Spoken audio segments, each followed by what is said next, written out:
about the trials which we are undergoing in our life. சோதனைகள் பெரியவர்களுக்கு மாத்திரமல்ல வாலிபர்களுக்கும் உண்டு. Trials and temptation doesn't come only for the adults but also for young people. வாலிபர்களுக்கு பாவம் மாத்திரமல்ல பலவிதமான சோதனைகள் வரும். Not just sin for young people but they will undergo diverse kinds of trials. அப்ப அந்த சோதனையினுடைய 3 பகுதிகளை பற்றி சொல்ல விரும்புகிறேன். I want to share the 3 aspects of a trial. சோதனையுடைய முன் பகுதி, சோதனையுடைய உள் பகுதி, சோதனையுடைய பின் பகுதி. The front end of a trial, the inner portion of a trial and the back end of a trial. Front side, inside, back side. இத 3 பகுதிகள். அப்போ அதை பற்றி நாம் பார்க்க போறோம். We are going to meditate upon that. அப்போ ஒரு சோதனையை நாம் சந்திக்கும் போது எந்த விதமான சோதனை அதுக்கு ஒரு front side ன்னு ஒன்று இருக்கு. Whatever trials we face, there is a front side of a trial. அந்த சோதனையில் நீங்களும் மற்றவர்களும் நேரடியாக பார்க்கக்கூடிய பகுதிகள். That is the portion of trial where you and others can see directly. உதாரணமா நீங்க படிக்கிற ஸ்கூல்ல இல்லனா படிக்கிற காலேஜ்ல உங்க வொர்க் பிளேஸ்ல உங்களுடைய டீச்சரோ உங்களுடைய பாஸோ வேண்டுமென்றே உங்களை உபத்திரவப்படுத்துறாங்க. அவங்க குற்றம் கண்டுபிடிக்கிறதுக்கே பின்னாடி அலையறாங்க. For example, in your school or a college or in your workplace, you have your principal or your boss who is coming intentionally behind you in order to accuse you. அதான் அந்த சோதனையுடைய front side. That's a front side of the trial. அந்த pass, அந்த teacher அவங்களுடைய குற்றச்சாட்டு daily அவங்க தேடி தேடி பேசுற வார்த்தைகள் இதான் அந்த front side. The boss, the teacher and every word which they search in order to accuse you, that is a front side. ஒரு சினிமாவுடைய ஒரு CD உங்க கையில கிடைக்குது, இல்ல ஒரு பென் டிரைவ் கிடைக்குது. Assuming you get a CD or a pen drive which has some movies. அப்போ அந்த பென் டிரைவ் அந்த கொடுக்கிற ஆள் உங்களுடைய ஃப்ரெண்டு, நீங்க லேப்டாப்ல டவுன்லோட் பண்றீங்க அந்த சினிமா, இதெல்லாம் தான் அந்த front side. The cinema which you download on a laptop, that pen drive, the person who gives that pen drive to you, these are the front side. நம்முடைய பார்வையில இந்த front side தான் நம்ம நிறைய பாப்போம். In our vision or in our sight we see only the front side. ஆனால் தேவன் front side-ஐ பார்க்க மாட்டார், inside-ஐ தான் பார்ப்பார். But God will not see the front side but rather he will see the inside. அந்த சோதனையுடைய inside என்ன தெரியுமா? Do you know the inside of a trial? இந்த சோதனை வெளியில வரும்போது நம்மை அணுகும்போது நமக்குள்ள என்ன நடக்குது அதுதான் inside. When the trial approaches us, whatever which happens inside us is the inside of a trial. அப்ப அதுதான் ஆண்டவர் பார்க்கிறார். God will see that inside us. அப்போ நம்முடைய பெற்றோர் இல்லனா நம்முடைய பாஸ் இல்லனா நம்முடைய டீச்சர் நம்ம தவறா வேணும்னே அவங்க ரொம்ப ஓவரா, அதாவது ரொம்ப ஓவர் ஸ்ட்ரிக்ட்டா இருக்கிறாங்க, தேவையில்லாம கண்டிக்கிறாங்க, நமக்கு அது வெறுப்பா இருக்கு, இது ஃப்ரண்ட் சைடு. ஆனா அவங்க அப்படி பண்ணும்போது நமக்குள்ள என்ன நடக்குது அதுதான் inside. When a teacher or a boss or even our parents, when they are over strict, when they are so strict that we don't like it, and whatever happens inside us because of this as a reaction is the inside part. நம்ம front side பார்த்துட்டு இருப்போம், ஆண்டவர் inside நம்ம தான் பார்த்துட்டு இருப்பாரு. நம்ம reaction என்ன இருக்கு? We will look at the front side of a trial but God will look inside us of what is happening inside us. அப்போ ஆவிக்குரியவர்கள், சோதனையை ஜெயிக்க விரும்புகிறவர்கள், முன்னேற வளர விரும்புகிறவர்கள் front side பார்க்க கூடாது, inside தான் பார்க்கணும். All those who are spiritual, those who want to grow in spiritual life should not look at the front side, rather they have to look inside. பைபிள்ல சொல்லி இருக்கு. சரி, இங்க யாராவது உங்க தலையில எவ்வளவு முடி இருக்குன்னு சொல்ல முடியுமா? Can any one of you say how many hairs you have on your head? யாராவது சொல்ல முடியுமா? யாருக்கும் சொல்ல முடியாது. ஏன்னா no one can say that. நேத்து ஒரு நம்பரா இருந்திருக்கும், இன்னைக்கு வேற நம்ம முடி செய்யும்போது கொஞ்சம் கொட்டி இருக்கும், நம்பர் மாதிரி இருக்கும். Yesterday there would have been a different count but today when you are combing your hair the count would have decreased. ஆனா ஆண்டவருக்கு உங்க தலையில எவ்வளவு முடின்னு தெரியும்னு சொல்லி ஆண்டவர் சொல்லியிருக்கிறார். But God has clearly said he knows the count of the hair upon your head. எங்கயாவது ஃபார்ம் fill up பண்ணும்போது அந்த அப்ளிகேஷன் ஃபார்ம் உங்க தலையில எவ்வளவு முடி இருக்கு யாராவது கேக்குறாங்களா? Does anyone ask you to fill up in an application form saying how much hair you have on your head? பூமியில எந்த ஃபார்ம்லயும் இதுவரைக்கும் கேட்டது இல்ல. Nowhere upon this earth no one has asked in any of the application form. நாமும் ஆண்டவர்ட்ட கேட்டது இல்ல. ஆண்டவரே, இப்போ ஆண்டவருக்கு பைபிள்ல சொல்லி இருக்கிறார், உன் தலையில எவ்வளவு முடி இருக்குன்னு. யாராவது இந்த கிறிஸ்தவர்கள் மத்தியில் ஒரு ஆளாவது கேட்டிருப்பான், ஆண்டவரே எத்தனை முடி இருக்கு என்கிட்ட சொல்லுங்க ஆண்டவரே. கொஞ்சம் நமக்கு அதுல இன்ட்ரெஸ்டே கிடையாது. Even we have not asked God of how many hair is upon our head, or not any of the Christians having any interest went to God and asked God, please tell me how much hair I have upon my head. அப்ப அந்த தேவையில்லாத கணக்கு ஆண்டவர் நம்மை பற்றி மனசுல வச்சிருக்கிறாரு. அப்போ நம்ம வந்து இந்த ஆள் வந்து உபத்திரப்படுத்துறான், அவங்க தேவையில்லாம சும்மா சும்மா குத்தி குத்தி காட்டுறாங்க, இதெல்லாம் ஆண்டவருக்கு தெரியாதா? Even for this unnecessary count of a hair, God knows so clearly. Will not God watch about all the people who unnecessarily poke us, try to accuse us and trouble us? அப்போ நம்முடைய படிப்புக்கேற்ற ஒரு வேலை இன்னும் கிடைக்கல, அது ஆண்டவருக்கு தெரியும். We do not have a right kind of job according to our education. God knows that very well. நம்ம ஸ்கூலுக்கு போனா காலேஜுக்கு போனா எந்த வடிவத்துல சோதனை வருது, எந்த ஆள் மூலமா வருது, ஆண்டவருக்கு தெரியும். When we go to the school or a college, God knows very well of what kind of trial we are going to face and who is the problem creator. He knows very well. அப்ப அந்த பிரச்சனை பயங்கரமான பிரச்சனை வர நேரத்துல ஆண்டவர் அந்த பிரச்சனையே பார்க்கிறது இல்ல, அவர் நம்மை தான் பார்த்துட்டு இருக்கார். When there is a big problem coming against us or a trial approaching us, God never looks at the trial, rather he will look inside us. அப்ப நமக்கு எவ்வளவு எரிச்சல் வருது, how much we have been irritated by that, நம்ம எவ்வளவு கவலைப்படுறோம், how much are we worrying, நம்ம எவ்வளவு பெருமைப்படுறோம், how much pride we have. அதெல்லாம் ஆண்டவர் அதை பார்க்கிறாரு. God will watch only these things. இததான் நாமும் பார்க்க பழகணும். We should also practice to look at such things. ஏன்னா அந்த சோதனை வருகிற காரணமே நமக்குள்ள இருக்கிறதை வெளியே கொண்டு வருவதற்கு தான். The very purpose or the reason for the trial to come to us is to show us what is inside us. உன் இருதயத்தில் உள்ளவைகளை நீ அறியும்படிக்கு நான் வனாந்தரத்தில் நான் உன்னை கொண்டு போனேன். For you to understand what is in thine own heart, I have allured you to the wilderness. அப்ப சோதனைகள் எல்லாம் நம்முடைய கோபத்திற்கு, நம்முடைய எரிச்சலுக்கு, நம்முடைய பெருமைக்கு, நம்முடைய பரியாசத்திற்கு ஒரு மீட்டர் மாதிரி. And all the trials are like a meter to measure all the arrogance, all the haughtiness, the pride and anger which is inside us. அப்போ இத வச்சு நம்மை அளக்கணும், நம்ம எல்லாரையும் அளந்துட்டு இருப்போம். நம்ம using this we need to measure what condition are we in, but rather we will do this measurement on against others. அப்போ நம்முடைய உள் பகுதியை நம்ம கண்டுபிடிக்கணும். நாம எப்படி இருக்கிறோம் இந்த சோதனை வச்சு தான் கண்டுபிடிக்கணும். We need to measure using this trial of how our inside is. ஆண்டவர் அதை பார்க்கிறார், அதை நாமும் பார்க்க வேண்டும். God looks inside us and we should also learn to look inside us. மூன்றாவது சோதனையுடைய பேக் சைடு இருக்கு. Thirdly, there is a back end of a trial. அதாவது ஒரு சோதனையில நம்மால் பார்க்க கூடியாத ஒரு பகுதி இருக்கு. In a trial there is a portion which we cannot see. யோபுனுடைய லைஃப் எடுத்தா, considering the life of Job, அவருக்கு ஒரு பேக் சைடு, அவருடைய லைஃப்ல ஒரு பேக் சைடு இருந்தது. In his life there was a backside. அது என்ன backside? What is that backside? சாத்தானும் தேவனும் யோபு மேல பெட் வச்சிருக்காங்க. Both Satan and God himself, they cast a bet upon the life of Job. அது ஆரம்பிச்சதே ஆண்டவர் தான். என் தாசனாகிய யோபை நீ கவனிச்சியா? It was God who commenced this bet. Looking at Satan, he said, have you looked upon my servant Job? எவ்வளவு உத்தமமா இருக்கிறான் பாத்தியா? See how upright he is. அப்ப சாத்தான் என்ன சொன்னான்? What did Satan reply? அவனை சுற்றி, அவன் வீட்டை சுற்றி, அவன் எல்லா பொருளை சுற்றி வேலி போட்டிருக்கீங்க, அப்போ நல்லதா இருப்பான், கை வச்சு பாருங்க, அப்பதான் தெரியும் எல்லாரும் தான் உத்தமமா இருப்பாங்க, எல்லாரும் தான் சோத்திரம் பண்ணுவாங்க. Why shall he not be upright if you have fenced around him, around his family, around all his materials? Then obviously he will be upright and he will praise you and he will say all praises to you. Lay your hands on him, only then you will know who he is. அவர் மேல கை வச்சு பாருங்க, அப்பதான் அவர் யாருன்னு உங்களுக்கு தெரியும். Lay your hands upon him, only then you will know what manner of man he is. அப்ப ஆண்டவர் சொன்னார், சரி நீ அவனை தொடாத, அவனுடைய பொருளை தொடு. Then the Lord gave permission to Satan, saying, okay, you can go and touch all the materials of Job, but not Job. இப்போ ரெண்டு முறை ஆண்டவர் வந்து என் தாசனாகிய யோபை கவனித்தாயா அப்படின்னு சொல்லி ஆண்டவர் சொல்றார். 2 times the Lord says, have you observed my servant Job? அந்த ரெண்டு வசனங்களை வாசிங்க. Let's read the verse. 1:10 நினைக்கிறேன், ஏன்னா 1:8 1:7. யோபு 1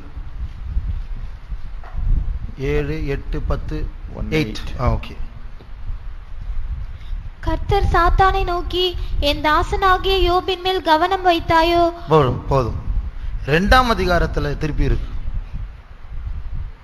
3 2 3 2 3. அப்பொழுது கர்த்தர் சாத்தானை நோக்கி, நீ என் தாசனாகிய யோபின் மேல் கவனம் வைத்தாயோ? இந்த 2க்கு இடையில யோபினுடைய ஆடு மாடு ஒட்டகங்கள் எல்லாமே செத்து போச்சு.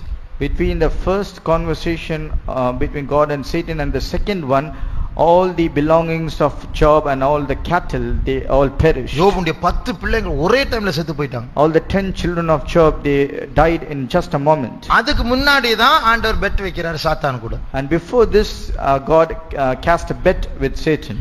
என் தாசனாகிய யோபின் மேல் நீ கவனம் வைத்தாயோ? Have you considered my servant Job? அவன் உத்தமன் தெரியுமா? Do you know he's upright? அப்போதான் சாத்தான் சொல்றான், அவன் பொருள் மேல கை வை, அப்போதான் தெரியும் உத்தமனா இல்லையான்னு. Then he said, cast your hand upon him, only then you can understand whether he is an upright man. திடீர்னு ஒரு வேலைக்காரன் வரல, சார் சார் உங்க ஒட்டகம் எல்லாம் செத்து போச்சு. Suddenly one of his servant came running and shouting, saying, sir, all your camels, they have died. என்னாச்சு? What happened? அப்படி சொல்லிட்டு இருக்கும்போதே சாத்தான் கரெக்டா டைமிங் போட்டு அடுத்தாள், சார் சார் உங்க கழுதெல்லாம் செத்து போச்சு. Just while they were yet in a conversation, another servant came running and shouting, saying, all your donkeys, they have perished. என்னப்பா சொல்ற? What happened? அது சொல்லிட்டு இருக்கும்போது மூணாவது ஒரு ஆள், சார் உங்க ஆடுலாம் செத்து போச்சு. Just again when he was conversing with the second servant, a third person came and he said, all the goats, they have died. விளையாடுறீங்களா? Are you kidding? என்ன சொல்றீங்க? What are you saying? சொல்லிட்டு இருக்கும்போது, sir உங்க பிள்ளைங்க எல்லாம் செத்து போயிட்டாங்க sir. Another servant came saying, sir, all your children, they died. என்ன பண்ணும் தெரியல. He doesn't know what to do. அப்ப மனைவி சொல்றாங்க, ஏய் இவ்வளவு நாள் உத்தமத்தை பாதுகாத்து டெய்லி காலையில பலி செலுத்தி 4 மணிக்கு எழும்ப என்ன வேஸ்ட், தேவனை தூஷித்த ஜீவனை விடு. Then his wife said, all these days you have been retaining your integrity, but of no use, just curse God and die. கர்த்தர் கொடுத்தார், கர்த்தர் எடுத்தார், அவருக்கு எல்லா உரிமை இருக்கு. நீ சொல்ற மாதிரி நான் பண்ண மாட்டேன். He said, it is God who gave everything to me and he took everything from me. He has all the rights, so I will not do what you are saying. இப்போ சாத்தானும் யோபும் ஆண்டவரும் அப்படியே யோபை கவனிச்சுட்டே இருக்கான். அவன் என்ன பேசுறான் அதெல்லாம் கவனிச்சிட்டு இருக்கிறான். Both God and his host and Satan and his host, they were observing of what are the words spoken by Job. நீங்க நினைக்கிறீங்களா ரெண்டு பேரும் ஆண்டவரும் சாத்தானும் பெட் வச்சுட்டு பார்க்கலாமா பார்க்கலாமா அப்படி பெட் அப்படின்னு சொல்லிட்டு இயேசு போய் யோபு கிட்ட, கைவிட்டுறாத, நான் பெட் வச்சிருக்கிறேன், நாளைக்கு சோதனை வரும் அப்படின்லாம் ஆண்டவர் சொல்லியிருப்பாரா? அவருக்கு அப்படின்னா இது என்ன பெட் அப்படின்னு சாத்தான் திருப்பி சொல்லியிருப்பான். Do you think after casting a bet with Satan, Jesus would have come to Job saying, oh Job, I have cast a bet upon you, please do not betray me, otherwise I'll have to lose before Satan. Then Satan will say, what kind of bet is this? அப்போ யோபனுடைய பார்வையில திடீர்னு காத்தடிக்குது, மிருகங்கள் சாகுது, பிள்ளைகள் சாகுறாங்க. அவருக்கு இந்த சாத்தானு ஆண்டவர் bed வச்சாங்க இதெல்லாம் யோபுக்கு தெரியாது. Suddenly in the sight of Job there was a great wind, some animals died, his children perished, and all these things are happening, but he doesn't know that there is a bet between God and Satan which is in the backside. ஆண்டவர் எட்டி பார்க்கறார், சாத்தான் எட்டி பார்க்கறார், என்ன பேசுறான் அந்த டைம்ல. அந்த மனைவி பொழும்போது இன்னும் கொஞ்சம் ஸ்ட்ராங்கா சொல்லு அப்படின்னு சாத்தான் மனைவியை தூண்டி விடுறது, இதெல்லாம் யோபுக்கு ஒண்ணுமே தெரியும். இதுதான் backside. God is watching what is happening, what is Job speaking. Satan is also watching what he is speaking. He goes to Job's wife and provokes her, saying, speak some more stronger so that he can curse God. But all these things are happening between God and Satan, but Job doesn't know. This is called the backside. அப்போ யோபு வாயில தப்பே பண்ணல first time. In the first time when Job spoke through his words, he never did any mistake. ஆண்டவர் ஜெயிச்சிட்டார். God won. இப்போ ஆண்டவர் திருப்பி சாத்தான் கிட்ட, என் தாசனாகிய யோபை கவனித்தாயோ அப்படின்னு சொல்லும்போது எப்படி சொல்லியிருப்பார்? ஃபர்ஸ்ட் டைம் சொன்னும்போது என் தாசனை கவனிச்சாயா அப்படின்னு சொல்றாரு. செகண்ட் டைம் இப்ப ஜெயம் எடுத்துட்டார். அந்த டோனே மாறி இருக்கும் ஆண்டவருக்கு. என் தாசனாகிய யோபை கவனித்தாயா நம்ம இப்படி காட்டும் தெரியுமா? The first time out of curiosity God would have said to Satan, have you observed or considered my servant Job? But after Job won in all these things, then God triumphantly would have said to Satan, have you observed my servant Job? இப்போ நம்ம வாய்ப்பதறி எவ்வளவு பேசி இருக்கிறோம். ஆண்டவர் எத்தனை முறை நம்ம மேல பெட்டு வச்சிருக்கிறான்னு தெரியல. அவ எவ்வளவு அசிங்கப்படுத்தி இருப்போம் ஆண்டவர், இந்த நம்ம நிறைய முறை அசிங்கப்படுத்தி இருப்போம். We have hastily spoken many words out of our mouth without understanding what we are speaking. We do not know how many times God would have cast a bet upon us and how many times we have made God to be ashamed before Satan. அப்போ ஆண்டவர் பார்க்கறாரு, சாத்தான் பார்க்கறான், ஆண்டவருடைய நாமம் தூஷிக்கப்படக்கூடாது, இயேசுவை உயர்த்தணும் அப்படி நம்ம மைண்ட்லயே வந்திருக்காது. Both God is observing, Satan is also observing. We should not, by any words of our mouth, we should make God ashamed. All such thoughts would not even have come in our minds. அப்போ எத்தனை முறை ஆண்டவரை நம்ம தலகுனிய செஞ்சிருப்போம். How many times we would have made God to feel ashamed. அப்ப அந்த back சைடை பற்றி நம்ம கண்ணுக்கு தெரியாத ஒரு உலகம் நம்ம பார்த்துட்டு இருக்கு, நம்ம தெரியாம நம்ம செயல்படுறோம். There is a backside or a different world which is watching us all the time, constantly, but we do not have an idea about it and we keep on committing mistakes. இயேசு சிலுவையில தொங்கிட்டு இருக்கும்போது, when Jesus was hanging on the cross of Calvary, பிசாசும் பார்த்துட்டு இருக்கிறான். Satan was also looking at. பெரிய ஒரு தீய சக்தியுடைய கும்பலே இருக்கு சிலுவையை சுற்றி, பைபிள்ல இருக்கு. In the Bible it's mentioned as a big group of evil spirits. They were closely watching him. அடுத்த வாரம் உங்களுக்கு ஒரு homework. Next week there is a homework. 22ஆம் சங்கீதத்துல எத்தனை மிருகங்களுடைய பேர் நம்ம வாசிச்சு சொல்லுங்க. Psalms 22 we have the names of different animals. You need to find out how many animals are mentioned there. இப்ப பார்க்காதீங்க. Do not see now. Homework, class work இல்ல அது. It is not a classwork but rather homework. அந்த வீட்ல போய் பாருங்க. 22nd Psalm 22ஆம் சங்கீதத்துல எத்தனை மிருகங்கள் இருக்கு. Find out the number of animals mentioned in Psalm 22. அந்த மிருகங்கள் தான் இயேசுவை சுற்றி இருந்த தீய சக்திகள். These are the animals or the evil spirits which were surrounding Lord Jesus when he was hanging on the cross of Calvary. அப்போ சாத்தானும் பார்த்துட்டு இருக்கிறார், பிதாவும் பார்த்துட்டு இருக்கிறார். Satan is also watching, God the Father he is also watching. அவருடைய வாயிலிருந்து ஒரு தவறான வார்த்தை விடல.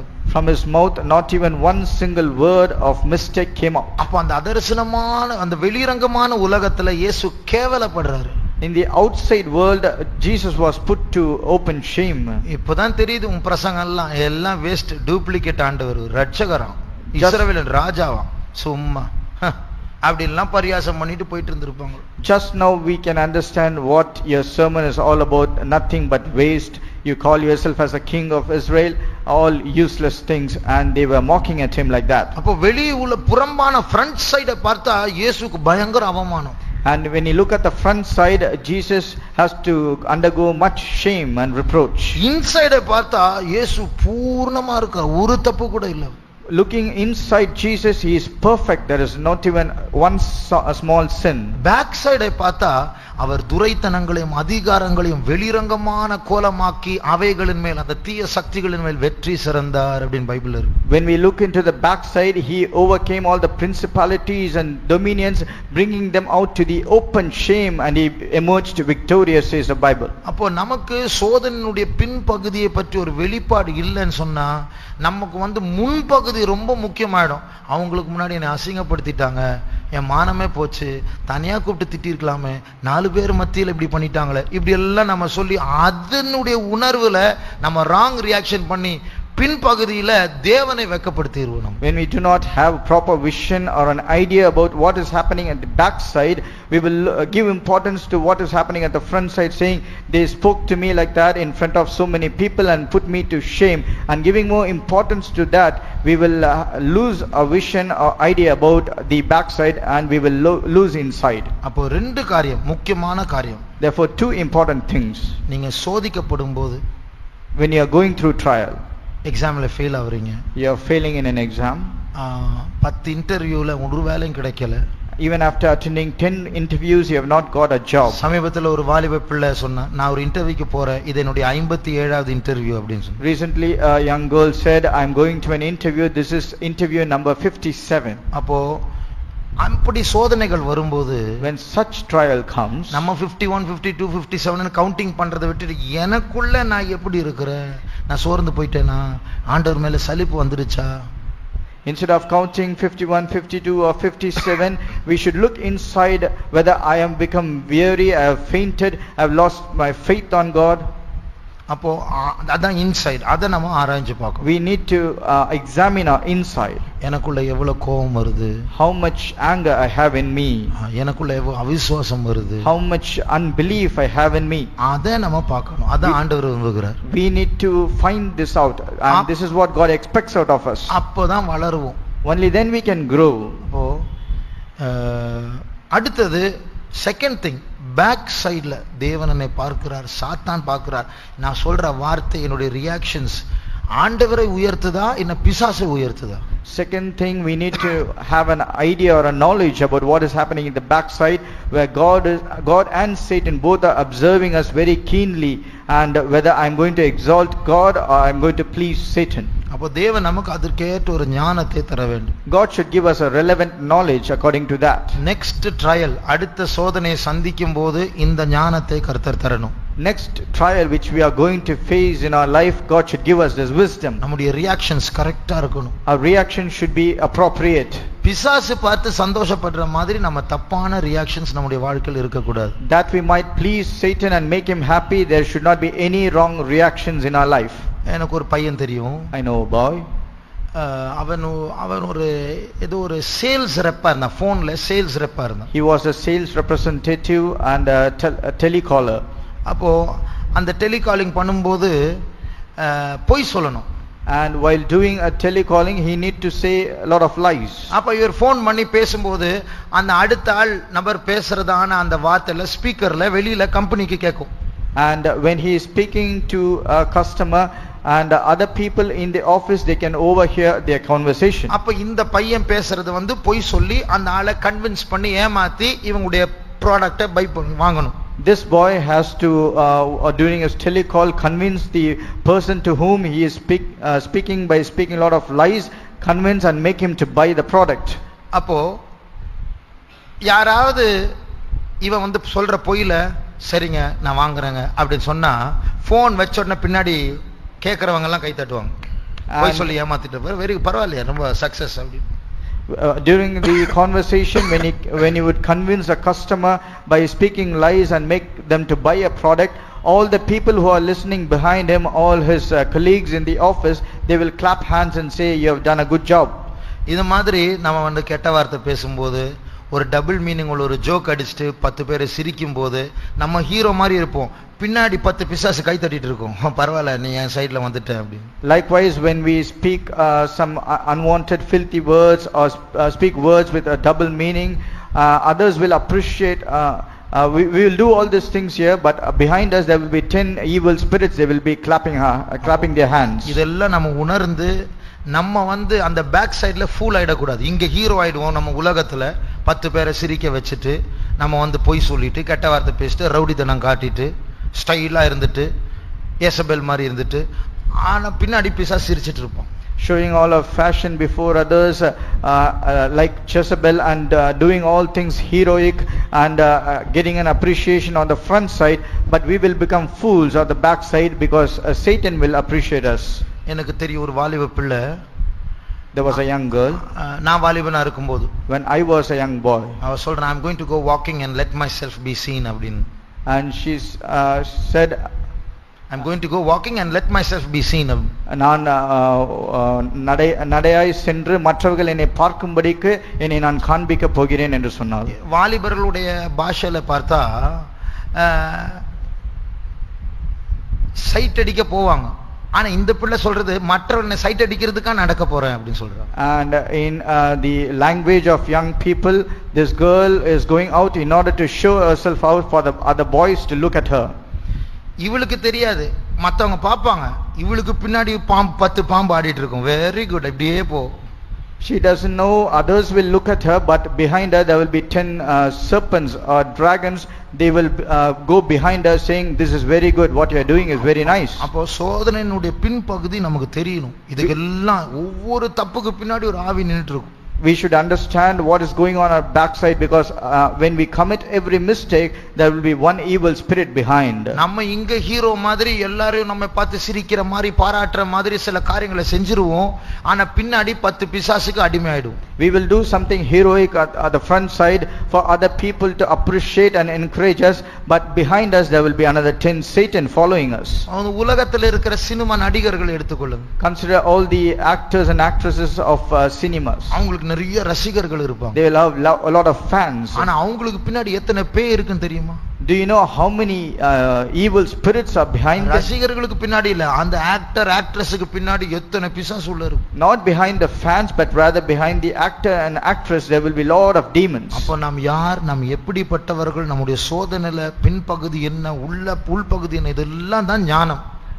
Knowing about what we are, what are the trials we are facing, what is on the front side, inside us, and what is going on the back side, knowing about this is the wisdom. ஒரு தேவனுடைய மனுஷன் சொன்னார், once a godly man said like this, ஒரு ஆக்ட்ரஸுக்குள்ள, ஒரு நடிகைக்குள்ள ஒரு பிசாசு உள்ள புகுந்து, ஒரு இச்சை நாவி புகுந்து, ஒரு ஆக்ட்ரஸ் மூலமா ஒரு ஆவி 1000 வாலிபர்களை வசீகரிக்கலாம், கண்ட்ரோல் பண்ணலாமா? And an evil spirit will enter inside an actress. It is a spirit of lust. Just through this one actress it will observe or attract another 1000 evil spirits. அப்ப நம்ம எவ்வளவு கேர்ஃபுல்லா இருக்கணும். So how careful we should be. நம்முடைய கண்களை மூடுவோம். Let's close our eyes. சோதனையினுடைய உள்பகுதியாக நம்முடைய இருதயத்தை ஆராய்ந்து பார்க்கவும், சோதனையுடைய பின்பகுதி காணாமல் இருக்கிற அதர்சனமான உலகத்தில் தேவன் பார்க்கிறார், தூதர்கள் காண்கிறார்கள், பிசாசு கண்டு கொண்டிருக்கிறான். இதை புரிந்து கொள்ளக்கூடியதான ஞானத்தையும் பிரகாசமான மனக்கண்களையும் கர்த்தர் தர வேண்டும். Knowing what is happening inside us, doing a trial inside our heart, and knowing what is happening at the backside, how God is observing us, how Satan is observing us, and how the angels of God, they are also observing us, that we should get a wisdom, and in a man's eye should be enlightened. எத்தனை வாலிபர்களுக்கு அந்த ஞானம் வேண்டும்? How many of the young people do need such a wisdom? நம்ம mind பல நியாயங்கள் எல்லாம், excuse எல்லாம் சொல்லும். இதுல என்ன தப்பு இருக்கு, ஏன் அப்படி ரொம்ப ஸ்ட்ரிக்ட்டா இருக்கணுமா? Our mind will speak lot of things in order to justify and say many things as an excuse. What is wrong in that? Why should I obey for each and everything? எனக்கு அப்படி ஒண்ணும் தப்பா தெரியல. I don't feel that this is wrong. அது இல்ல விஷயம். This is not a matter. பின்னாடி 10 பேய் கை தட்டுதா இல்லையா, அதுதான் விஷயம். The matter is if there are 10 demons behind us clapping our hands and encouraging us. நான் சந்தோஷமா இருக்கணும், நான் ஜாலியா இருக்கணும், அதுக்காக நம்ம வரல இந்த சர்ச்சுக்கு. ஆண்டவர் சந்தோஷப்படுத்த தான் வந்திருக்கிறோம். We are coming here to this church not to make ourselves happy, but rather to make God happy. வாலிபர்களே, உங்களுடைய லைஃபின் முடிவுல உங்களை சேர்க்க பிசாசு வரக்கூடாது, ஆண்டவர் வர வேண்டும். Young people, at the end of your life, in order to gather up your spirit, Satan should not come, rather God should come. எத்தனை வாலிபர்கள் இதற்காக உங்களுடைய ஆவி, ஆத்ம, சரீரத்தை ஒப்பு கொடுக்க போகிறீர்கள்? How many of the young people among you are going to surrender your body, soul and spirit to God? சோதனையை சந்திக்கும் போது என்னை தான் நான் ஆராய்ந்து பார்க்க போகிறேன், மற்றவர்களை நான் பார்க்க போகிறது இல்லை. When I am going through a trial, I am going to examine my inside and not going to look at others. தேவன் என்னை காண்கிறார் என்ற உணர்வு எனக்கு வேண்டும். I need the understanding that God is watching me. நான் செய்கிற பிசாசை வெட்கப்படுத்த வேண்டும், அவனை உயர்த்த கூடாது. And whatever I do should put Satan to shame, rather it should not exalt him. இந்த ஞானம் வேண்டும் என்று சொல்லுகிறவர்கள் கரங்களை உயர்த்துவோமாக. Those who say I need such a wisdom, please put up your hands. இந்த வாலிபத்தில் தானே கர்த்தர் அந்த ஞானத்தை நமக்கு தர வேண்டும். The Lord should give this wisdom for our young life. இப்பொழுதே கர்த்தர் அந்த ஞானத்தை நமக்கு தர வேண்டும். The Lord should give this wisdom right now itself. நாளைக்கு நான் சோதிக்கப்படுவேன் என்றால் நான் என்னை ஆராய்ந்து பார்க்க கர்த்தர் ஞானத்தை தர வேண்டும். Even if I am being tried tomorrow itself, I should have the understanding to examine myself. நான் பேசுகிற வார்த்தையின் மூலமாக, என்னுடைய பிரதிக்கிரியைகளின் மூலமாக இயேசுவின் நாமம் தான் உயர்த்தப்பட வேண்டும். And whatever words I speak and every reaction when I undergo to the trial, only the name of the Lord Jesus should be glorified. கரங்களை உயர்த்தி அந்த ஞானத்திற்காக நாம் கொஞ்ச நேரம் ஸ்தோத்திரம் பண்ணுவோம். Keeping our hands up in order to receive that wisdom, let us keep praising God for some time. பிசாசை வெட்கப்படுத்துகிற ஞானம். It is a wisdom that will put Satan to shame. பரிசோதனை செய்யக்கூடிய ஞானம். It is a wisdom that we can examine ourselves. அதற்காக ஸ்தோத்திரிப்போம். For which let's praise God. ஸ்தோத்திரம் ஆண்டவரே, ஸ்தோத்திரம் ஆண்டவரே, ஸ்தோத்திரம் இயேசுவே, ஸ்தோத்திரம் இயேசுவே, ஸ்தோத்திரம் இயேசுவே, ஸ்தோத்திரம் இயேசுவே, ஸ்தோத்திரம் இயேசுவே. நாம் ஒரு சிம்பிளான பாட்டை நாம் பாட போகிறோம். ஒரு chorus. We are going to sing a simple song. I surrender all. I surrender all. தமிழ்ல ஒப்புவிக்கிறேன் நேச ரட்சகா நான் யாவும் ஒப்புவிக்கிறேன். I surrender all. I surrender all to thee, my blessed Savior. I surrender. I surrender all. இன்னும் சத்தமா ஒப்பு கொடுத்து பாடுவோம். I surrender all to thee, my blessed Savior. I surrender all. Tamil.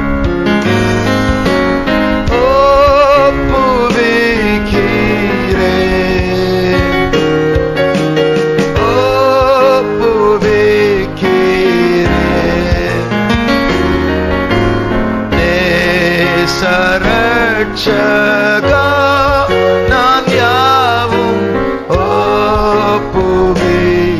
இருதயத்தின் ஆழத்தில் உண்மையாய் ஒப்பு கொடுத்த ஞானத்தை பெற்றுக் கொள்வோம்.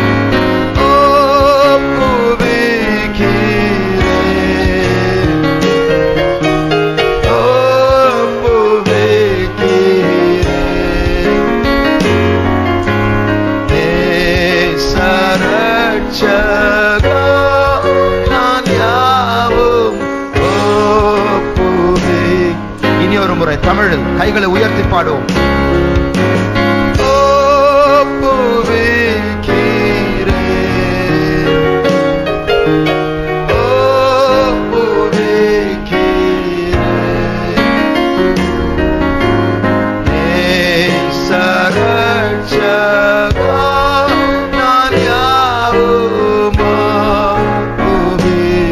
எல்லாவற்றையும் ஒப்பு கொடுத்து நேச ரட்சகா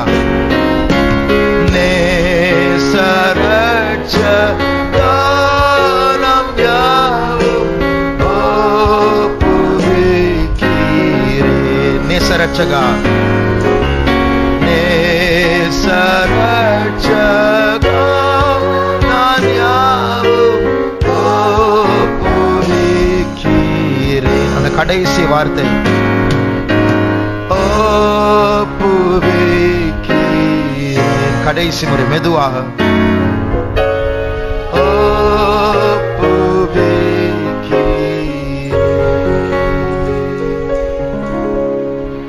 கர்த்தாவே, நாங்கள் பலவீனர், ஞானமற்றவர்கள், குருடர்கள், மூடர்கள். ஆனால் இப்பொழுது நீர் உம்முடைய ஞானத்தை தந்திருக்கிறீர். சோதிக்கப்படும் பொழுது உம்மை தூஷிக்காமல், சாத்தானை மகிமைப்படுத்தாமல், எங்களை ஆராய்ந்து பார்க்க ஞானம் தந்து சோதனைகளில் ஜெயம் எடுக்க உதவி செய்யும். இந்த வாலிபர்கள் எல்லாரையும் உடைய கரத்தில் வைக்கிறோம். கடைசி வரைக்கும் காத்துக்கொள்ளும். இயேசு நாமத்தில் வேண்டிக் கொள்கிறோம் பிதாவே.